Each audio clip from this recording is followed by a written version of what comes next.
말씀 들었습니다. 너희들 착각하지 말아라. 나는 세상에 평화를 주러 온 것이 아니라 너희들이 당연하게 생각하고 있는 이 세상의 문화와 풍습이 죄임을 깨닫고 그것에 대해 갈등시키려 왔다.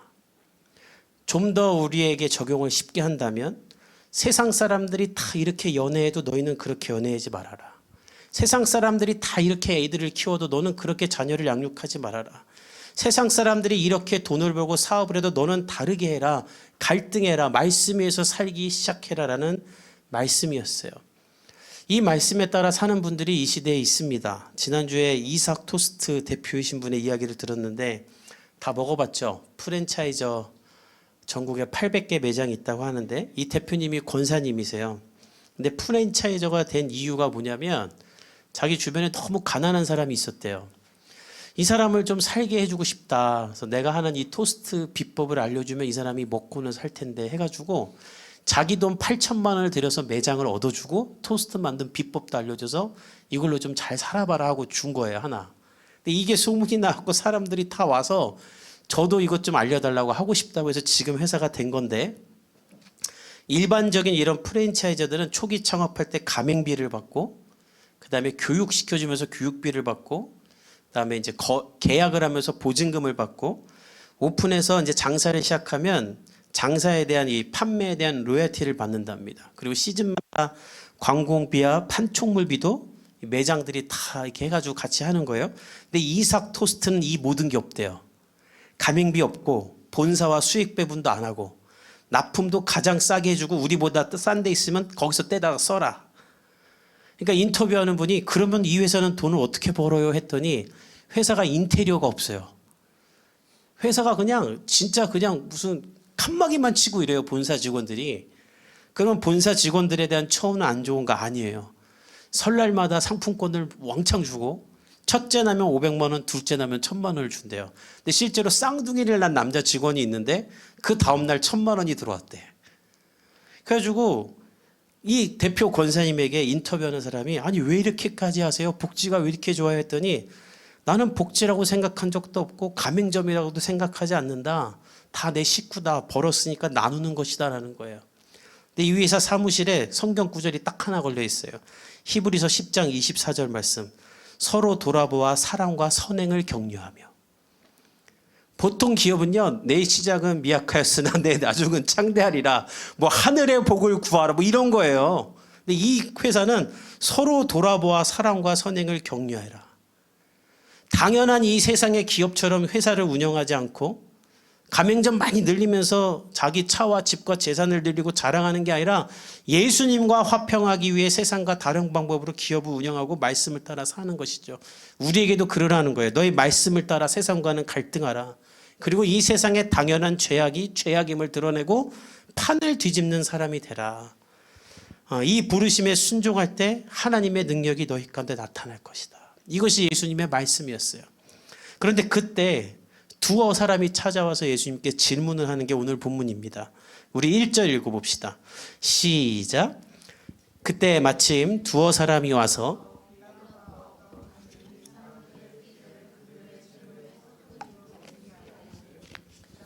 네, 여기까지. 예수님이 말씀을 전하고 있을 때 두 사람이 정도가 와서 질문을 합니다.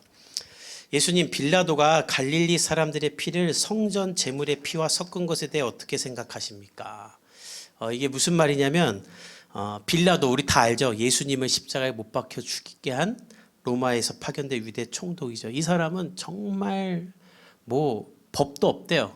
그리고 무시무시하게 잔인한 사람이었대요. 자기 정치적 야망을 위해서라면 뭐 그냥 뭐든지 하는 사람이라고 합니다. 판결 없이 사람을 처형할 정도로 아주 그냥 잔인한 사람이었다고 해요. 예수님이 아무 죄가 없는 것을 알면서도 살점이 떨어져 나가도록 책찍질을 시키고 십자가에 매달려 죽게 하는 사람이죠. 그러니까 그렇게 극악스러운 정치를 하니 유대인들이 반감이 있어서 그중 오늘 본문에 나오는 갈릴리 어떤 갈릴리 사람들, 이 사람들은 열심당원이라 불리던 사람들인데 빌라도에 대한 적개심을 품고 저항하고 밀란을 일으킨 사람들, 세금을 안 내던 사람들, 하나님 외에 다른 신을 섬길 수 없다면서 로마의 그 화폐와 로마의 모든 걸 부정하던 사람들이었어요. 그렇다 보니까 빌라도가 이 사람들이 너무 이제 괘씸한 거야. 이것들이 한번 혼내주고 싶은 거예요.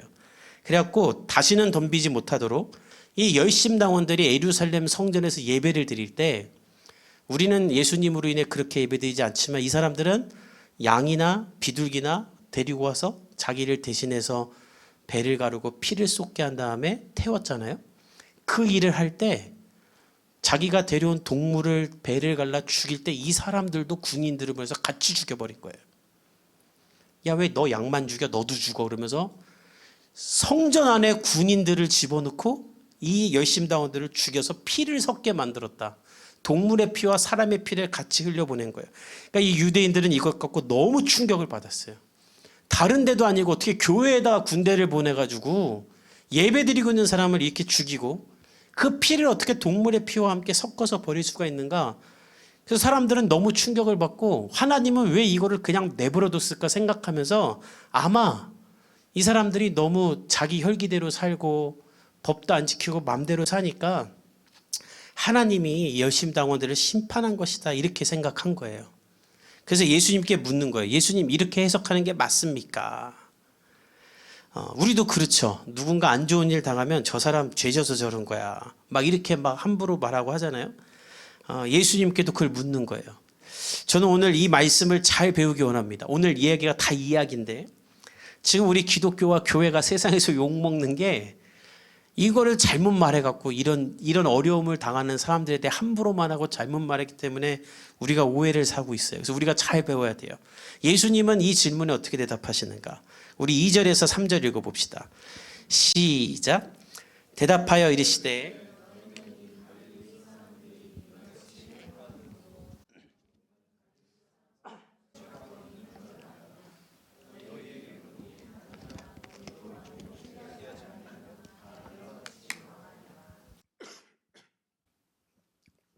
예수님은 말하십니다.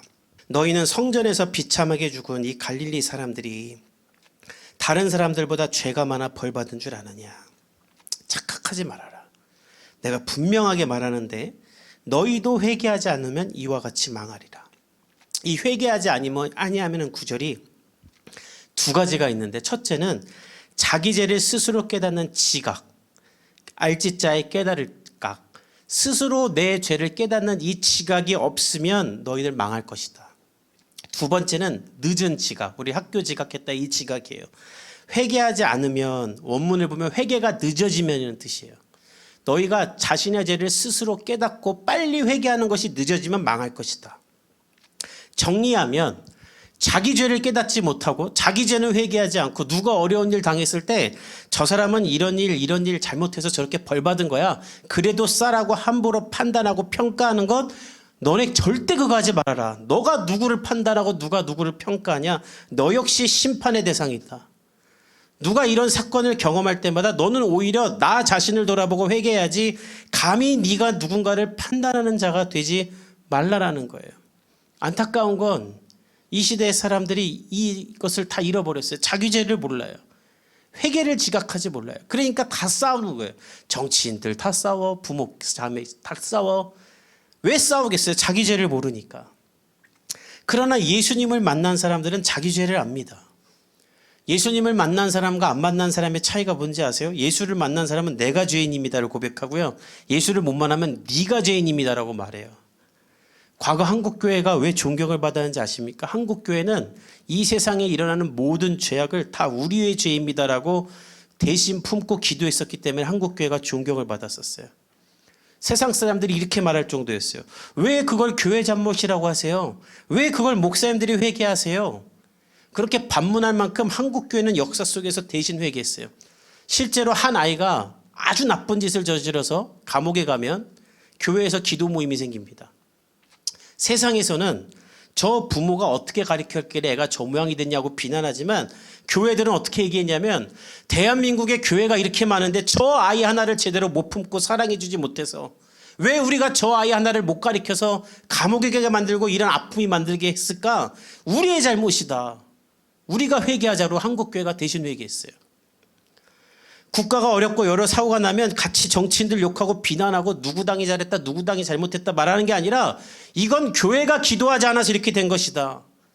교회가 기도하자. 대통령이 어느 당 출시든 간에 우리가 무릎 꿇고 기도하자. 그게 한국교회와 목회자들이었는데 지금 이걸 다 잃어버리고 다 같이 비난하고 싸우는 거예요. 예수님은 그런 자들에게 말하는 거예요. 너가 심판받는다. 저는 우리 복음의 교회와 성도들이 이 회개의 신앙을 회복하는 교회가 될 수 있기를 예수님의 이름으로 축복합니다. 하나님이 그런 사람 써요. 대표적인 사람이 모세죠. 출애굽기 32장에 모세가 하나님 앞에 십계명을 받으러 올라갑니다. 근데 모세가 더디 내려오자 이스라엘 백성들이 뭐라고 하냐면 모세가 없다. 우리를 인도한 신이 어디 있는 거냐? 그러면서 금을 갖고 왔고 송아지를 만들고 이 송아지가 우리를 구원했다며 송아지를 예배해요. 그걸 보시다 하나님은 기가 너무 차갖고 모세에게 이렇게 말하십니다. 야, 쟤네들 다 죽여야겠다. 다 죽이자. 그리고 너만 살리고 너를 통해 그냥 차라리 새 나라를 만들어서 내가 나의 일을 하는 게 편하겠다라고 말을 해요. 근데 그때 모세가 어떻게 얘기하는가? 우리 출애굽기 32장 11절에서 12절 자막을 통해 한번 같이 읽어봅시다. 시작. 모세가 그의 하나님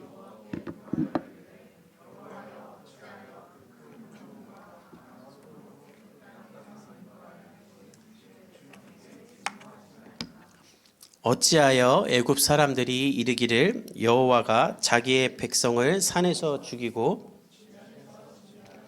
악한 의도로 인도해 내었다고 말하게 하시려 하나이까. 주의 맹렬한 노를 그치시고 뜻을 돌이키사 주의 백성에게 이 화를 내리지 마옵소서. 모세가 말려요. 하나님 그렇게 하지 마세요. 그렇게 하지 마세요. 사실 모세는요, 하나님 저도 쟤네들 너무 지겨워요. 죽여버리세요. 그리고 새로 시작해요. 이렇게 말할 자격이 있는 사람이에요. 그러나 그러지 않고 대신 회개하며 죄악 가운데 있는 사람들을 살리고 하나님의 영광을 높이기로 결단합니다. 하나님은 우리도 이런 사람이 되기를 원한다는 거예요.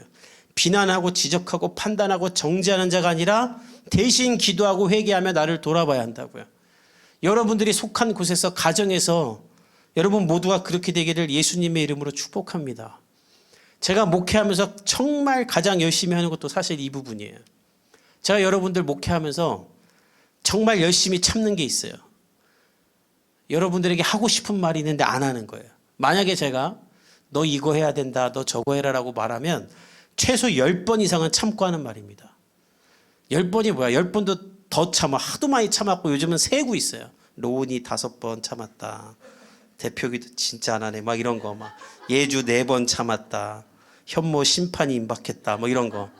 진짜 세고 있어. 그러고도 또 말 안 해. 왜냐, 삐져서 교회 안 올까봐 참는 거 아니야. 나 그런 사람, 그렇게 나 가슴 좁은 사람 아니야. 그냥 정죄하지 않으려고. 뭐라고 안 하려고. 일주일 만에 교회 왔는데 교회 와서 이런 소리 안 듣게 하고 싶어서. 그냥 참아요. 그리고 저를 돌아봐요. 내가 성령으로 더 충만해서 설교를 잘하고 기도를 더 많이 하면 우리 성도들이 알아서 이렇게 했을 텐데 내가 기도는 안 하고 입만 떠들었구나. 내가 잘해야겠다. 내 사랑을 알겠냐? 너는 999번이야. 너는 저요라니. 나은이가 있어서 봐준다. 내가 진짜 어디까지 했어? 저요에 깜짝 놀란대. 그러니까 저요하면 안 된다고. 네 해야 된다고. 죄인인지 알아야 된다고요. 우리가 너무 쉽게 다른 사람의 고난과 어려움을 비난과 정죄의 도구로 써요. 근데 그러면 안 돼요. 나한테 적용해야 돼요. 내 삶에 어려움과 힘든 일이 생길 때, 야, 이거 내가 잘못했구나. 나 자신을 돌아보는 거예요. 우리 동욱이가 지난주에 여행 갔다가 삿포로 갔는데 눈사태에 파묻혀갖고 이틀 동안 엄청 고생하고 왔거든요. 오자마자 저한테 목사님 제가 다시는 주일날 놀러 안 가겠습니다. 알아서 주께서 얼마나 사랑하시는지. 그리고 밥을 산대. 야, 모든 죄가 사하여졌노라. 스스로 깨달으려고 참고 있는 거예요. 그러니까 우리가 그래야 된다고요. 남의 죄 지적하는 게 아니라 나를 돌아보는 거예요. 그러나 또 너무 지나쳐서 모든 걸 자기 책임으로 돌리고 자책하는 사람이 되지 마십시오. 그것도 틀린 거예요. 그거 사단이 하는 일이에요. 그거 이용해서 무당들이 돈 먹는 거예요. 너 이런 죄 있다. 너니 조상이 이런 죄 있다. 계속 정죄하고 구태라 뭐 부적파나. 무당들이 왜 잘 살겠어요? 그 죄책감 심는 거예요. 우리 하나님은 그런 거 아니에요. 여러분 부모가 자녀를 혼낼 때 죄책감 심으려고 혼내는 부모 있습니까? 이 아이가 이 잘못에서 벗어나 좋은 사람 되게 하려고 혼내는 것처럼 하나님도 여러분을 회개시키고 기회를 줘서 더 좋은 사람 되게 하려고 그런 환경을 만드시는 거니까 내 삶 가운데 회개할 일이 생기면 이건 하나님의 사랑이구나라고 깨닫고 빠져나와야지 죄책감 느끼면 안 된다고요. 한 영화에서 나오는 장면인데 근심에 빠져있는 여인에게 하나님이 사람의 모습으로 나타나 말합니다. 무슨 고민이 있길래 이러고 있어요. 그러자 여인이 자신의 상황에 대한 어려움을 말하자 하나님이 이렇게 말하세요. 만약 인내를 달라고 기도하면 하나님이 인내심을 줄까요? 아니면 인내할 수 있는 상황을 줘서 인내를 배우게 할까요? 만약 누군가를 사랑하게 해달라고 하면 하늘에서 사랑하는 마음을 막 부어줄까요? 아니면 사랑하지 않고는 이길 수 없는 상황과 환경을 줄까요? 하나님은 우리에게 그 상황과 환경을 통해 내가 필요한 걸 극복하게 하시는 거예요. 만약 하나님이 여러분에게 이 세상의 악함을 보게 하는 눈을 주셨고 나의 죄악을 보게 하는 눈을 주셨다면 그거는 회개의 기회를 주사 내가 돌이키고 하나님의 사람으로 성장하기 위한 하나님의 찬스인 거예요. 여러분이 그것을 붙잡을 수 있기를 축복합니다. 그래서 회사에서 나쁜 놈 보면, 나쁜 상사 보면 욕하지 말고 난 나중에 저러지 말아야겠다. 나에겐 저런 모습이 없는가. 무례한 사람을 보면 내 안에 저런 무례함이 있지는 않은가 하고 우리가 돌아보고 교회 와서는 셀 모임 때 나누는 거예요. 제가 이런 사람 봤는데 저는 이런 사람 안 되도록 함께 기도해 주세요. 그때 하나님의 능력이 나타난다는 거예요. 재난에 대해서도 마찬가지예요. 우리 4절에서 5절 읽어봅시다. 시작. 또 실로암에서 망대가 무너져 치어 죽은 18사람이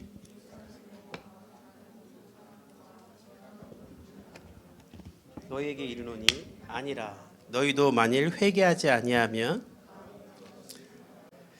예루살렘 남동쪽 성벽에 실로암이라는 저수지가 있었는데 여기에 망대 감십탑이 하나 있었답니다. 적이 쳐들어오는 것을 보기도 하고 또 포도원이나 이런 농작물을 훔쳐가는 도둑을 잡기 위한 감시탑인데 빌라도가 이 실로암 저수지를 이렇게 개선한다고 공사를 하다가 이 감시탑이 무너진 거예요. 그래서 저수지에서 일하던 18명이 망대에 깔려 죽는 재난이 발생한 거예요. 큰 재난이죠. 이스라엘 백성들은 이 재난을 보며 저 18명은 심판받은 거야 라고 또 이렇게 말했어요. 왜냐하면 빌라도가 이 18명의 그 임금을, 일당을 성전에 내는 헌금을 뺏어다가 줬어요. 그러니까 대부분의 유대인들은 저 빌라도가 헌금 뺏어다가 주는 임금인데 저거 아무리 돈 준다고 저걸 일하면 되냐? 안 된다고 거절했는데 이 18명은 그냥 그 돈 받고 일하다가 죽은 거예요. 그러니까 사람들이 헌금 갖고 저렇게 하니까 벌 받은 거야 라고 말을 했었는데 예수님은 그것에 대해도 말하는 거예요. 너희들 그 사람들이 죄가 많아 죽었다고 생각하냐? 너희보다 죄가 많다고 생각해? 아니야. 너희도 회개하지 않으면 이와 같이 망할 것이야. 여러분 이 구절을 오늘 우리 잘 배워야 돼요. 우리 이 사회에 재난이 났을 때 함부로 이거 하나님의 심판이다 이렇게 말하는 사람들이 있어요. 절대 그렇게 말하면 안 되는 거예요.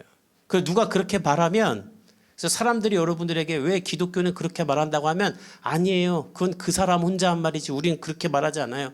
예수님은 그렇게 말하시지 않았어요 라고 오늘 이거 잘 배워서 말할 수 있는 사람 돼야 돼요. 왜냐하면 우리가 판단할 수 있는 영역이 아니에요. 이 사람이 심판인지 어려움을 당해서 죽은 건지 우리가 어떻게 알아요? 내가 하나님이 아닌 이상. 그 가운데 불법과 악행이 있었다면 그거는 그걸 밝혀내는 사람들이 밝혀내겠죠. 우리가 할 일은 뭐냐면 함께 슬퍼하고 위로하는 거예요. 그리고 이 재난과 아픔 뒤에 사단의 문화와 죄악의 권세가 있는지 분별하고 다시는 이런 일이 반복되지 않도록 또 이단과 귀신의 문화들이 젊은이들을 현혹하지 않도록 복음을 전하고 기도하는 게 우리 일이지 건방지게 팔짱 끼고 하나님의 심판이니 뭐니 떠드는 건 내가 하나님 자리에 앉은 거예요. 한국교회가 참 순수하면서도 안타까운 게 좋은 일 할 때는 왼손이 하는 거 오른손이 모르게 한다고 다 말도 안 하고 조용히 하고 대다수가 이런 건 막 하나님의 심판이라고 떠드는 건 일부 몇 명이 마이크를 잡고 막 그냥 광화문 가서 떠드니 잘 모르는 사람들이 우리 기독교가 다 그런 줄 알아요. 예수님 말씀이 그런 줄 알아요. 왜곡을 당해요. 그러나 예수님은 단호하게 말씀하세요. 그거 아니다. 그거 아니다. 그리고 오히려 우리에게 회개하라는 거예요. 우리 6절에서 7절을 읽어봅시다. 시작. 이에 비유로 말씀하시되 한 사람이 포도원에 무화과 나무를 심는 것이 있더니 와서 그 열매를 구하였으나 얻지 못한지라. 포도원 지기에게 이르되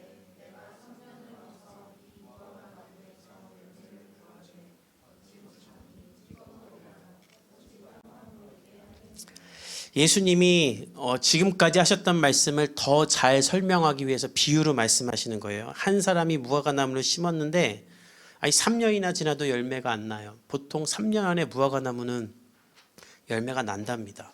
근데 안 나요. 그러니까 이 사람이 그 밭을 돌보는 사람, 그 밭이 원래 포도원이었나 봐요. 근데 포도원에 남는 땅 조금에다가 야, 무화과도 좀 심어서 무화과도 좀 따먹어 보자고 심은 것 같아요. 그러니까 포도원 지기에게 야, 무화과 잘라. 이 땅 너무 아깝다. 여기다 딴 거 심자.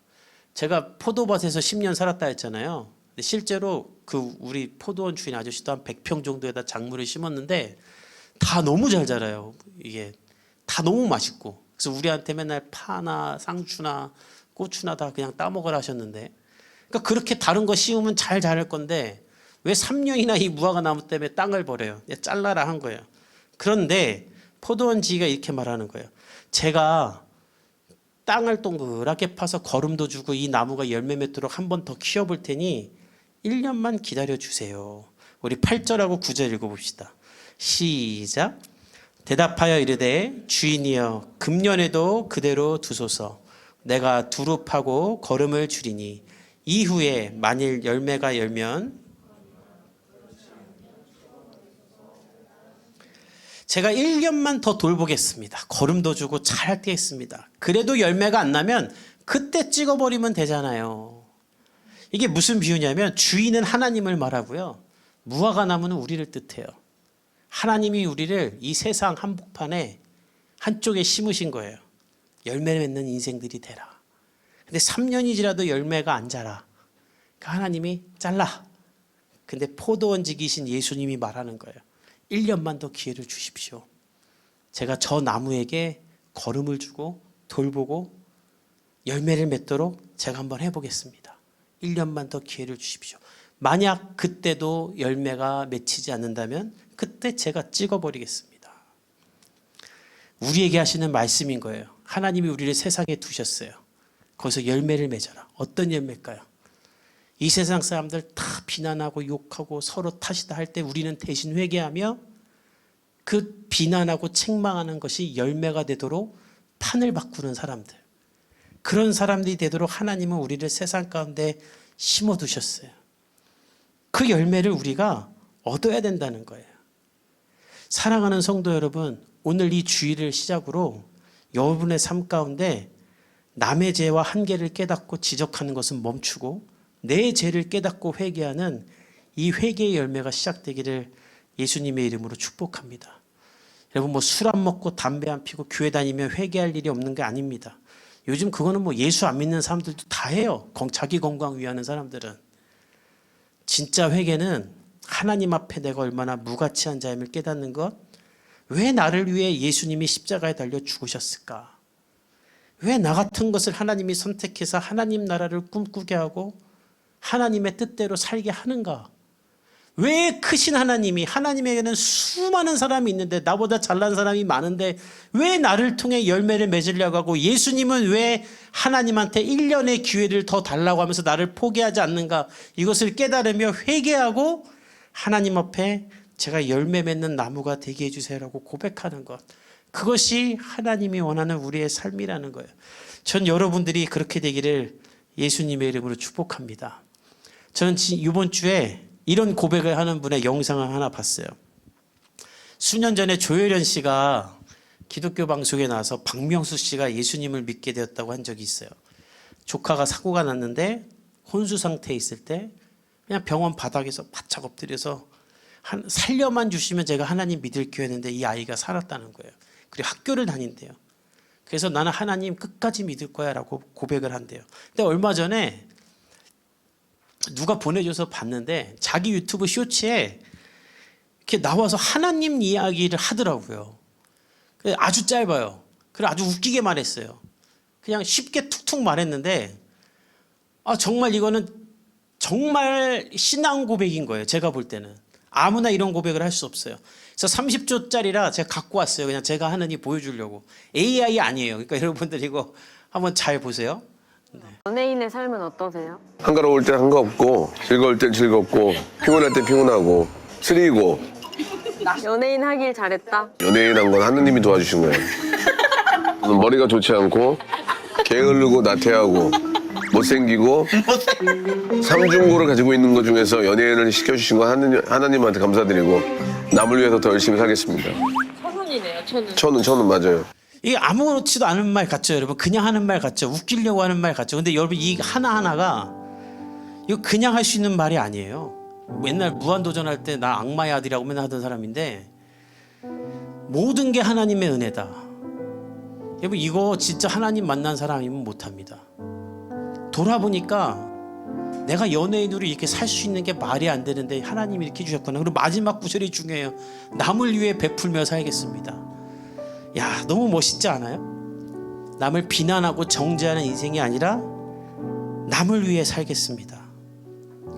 사랑하는 성도 여러분, 돌아오는 한 주 여러분을 돌아보며 나는 남을 위해 살았는가, 남을 비난하는 데 살았는가, 나는 남을 도와주는 사람인가, 남을 평가하는 사람인가, 쟤는 왜 저래, 쟤는 왜 저래, 쟤는 왜 저럴까, 이 말만 했는가, 아니면 내가 도와주고 그를 위해 기도했는가.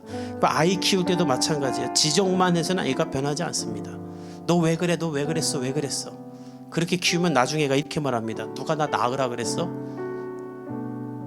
가르쳐주고 응원해주고 더 안 되면 더 가르쳐주고. 사랑하는 성도 여러분, 내 인생을 남을 비난하고 판단하고 정죄하는 데 쓰지 말고 내 인생을 사랑하며 복음을 전하는 데 쓰기 바랍니다. 그리고 회개하기 바랍니다.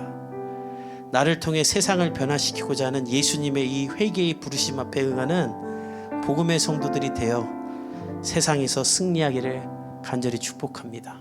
우리 시간에 한번 같이 찬양하고 기도하겠습니다.